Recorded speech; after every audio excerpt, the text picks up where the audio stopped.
Hey guys, DB right here, and back with some more Gine Survived content. First of all, if you're new to the series or channel, I suggest you check out the full What If Gine Survived series, link to the playlist in the description.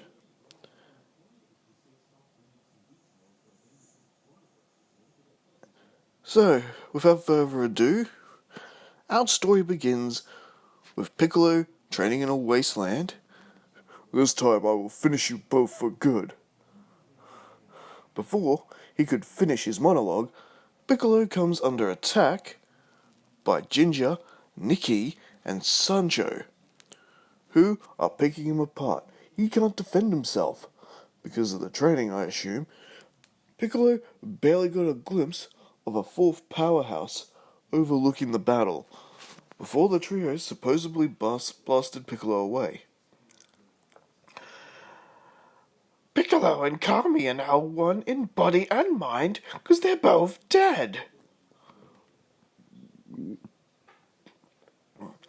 Meanwhile, at Mount Paozu, Chi-Chi is preparing a meal for the entire family, including Grandpa Gohan. Chi-Chi decided to go check on her son, also named Gohan, and his studies. She finds his studies are finished. Oh, he must be playing with Gine again. Gohan! Oh, don't worry, my dear. I will go find him.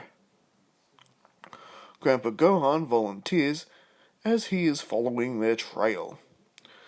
Meanwhile, Gohan and Gine are sparring together. Yes, Chi-Chi allows this. Gine convinced her it's important for little Gohan to undergo the customs of Saiyan culture. At least the good parts of it. Before they can finish, they are attacked by the same trio whom attacked Piccolo. Gohan, get back to the house. But Grandmother Gine! No buts. You're not ready for this yet. Little Gohan begins running away home as the trio gang up on Gine, at least until Grandpa Gohan and the Ox King show up to provide some backup. Unfortunately, Nikki and Ginger were able to lay out Grandpa Gohan and the Ox King out, no problem. Gine proved to be the toughest one. It took all three to bring her down. She didn't go down without a fight. After all, she is a Saiyan, right? Just like in the original, they take Gohan and the Dragon Ball on his hat. By the time Kakarot got to the scene, it was too late. He finds his mother laid out. Mom, what on earth happened? I tried to stop them, Kakarot. They kidnapped Gohan and stole the Dragon Ball. Needless to say, they just started a war with Saiyans. Meanwhile, at the Red Sea, the villain's lair, and the villain behind all this, Garlic Jr. reveals himself. Excellent! That makes 5 Dragon Balls! We know the location of the final 2, sire. Soon we will have them all. That's just what I like to hear. With the Dragon Balls, I will live forever, and I'll take my revenge for my father by killing Kami and every last living thing on the earth.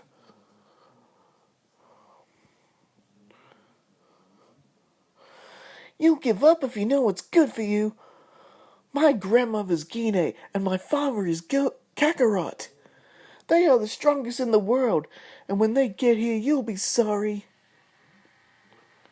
Garlic Jr.'s expression changes to one with a little concern. What's that, boy? Your grandmother and father were the ones who opposed Piccolo at the World Martial Arts Tournament? Gohan simply laughs. Yes, Gohan has a slightly different attitude than his original counterpart.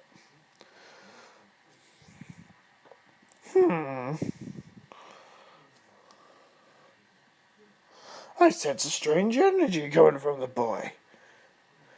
Yes, Garlic Jr. still senses the untapped potential of Gohan and decides to make him his next disciple. Meanwhile, Kakarot, along with his mother Gine, borrow the Dragon Raider and are off in hot pursuit after the ones who kidnapped Gohan. Meanwhile, Sancho and Ginger successfully retrieve the final two Dragon Balls, and Garlic Jr. gets his wish just like in the original. Victory to Garlic Jr., it seems. Then Kakarot and Gine show up. Mum, are these the creeps that took Gohan? Yes, they are.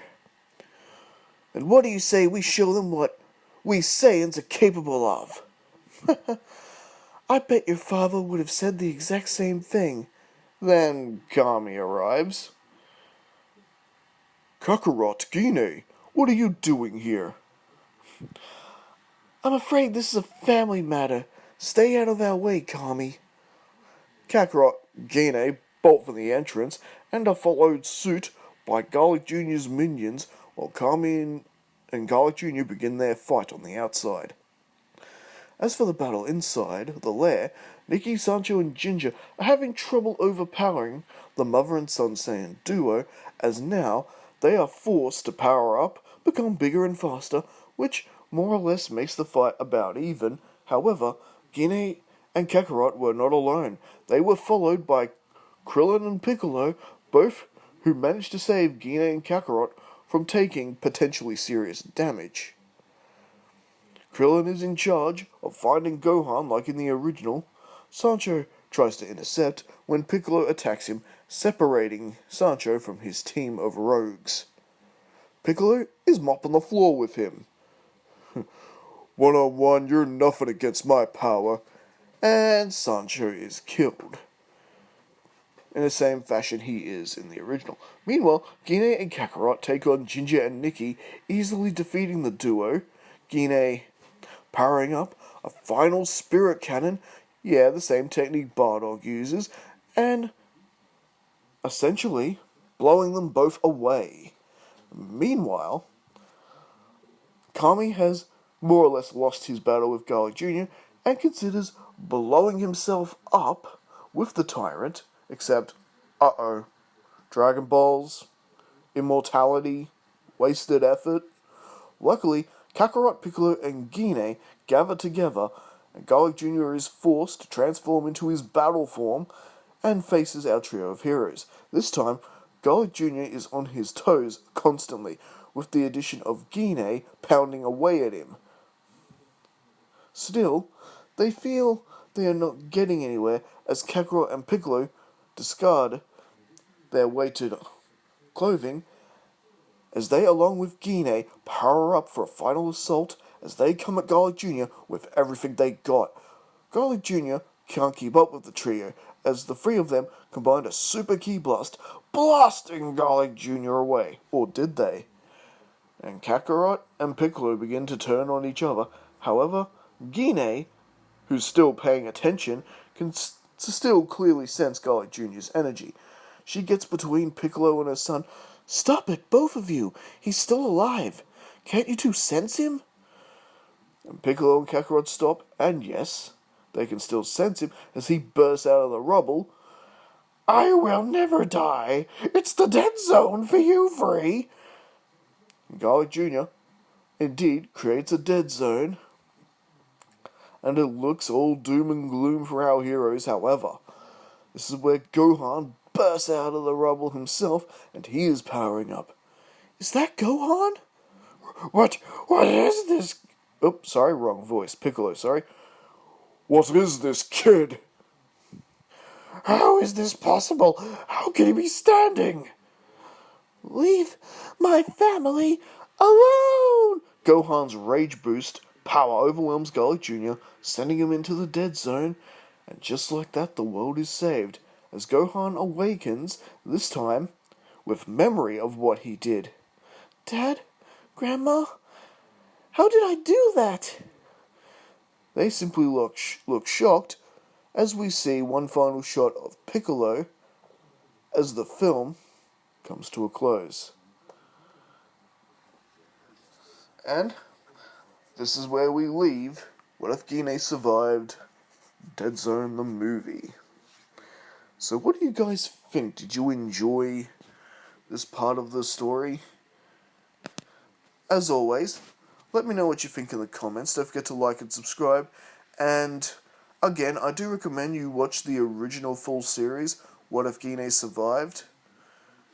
That way, you can at least make sense of the circumstances that lead to the event of the movie. Anyways, catch you later, and I'll see you guys next time.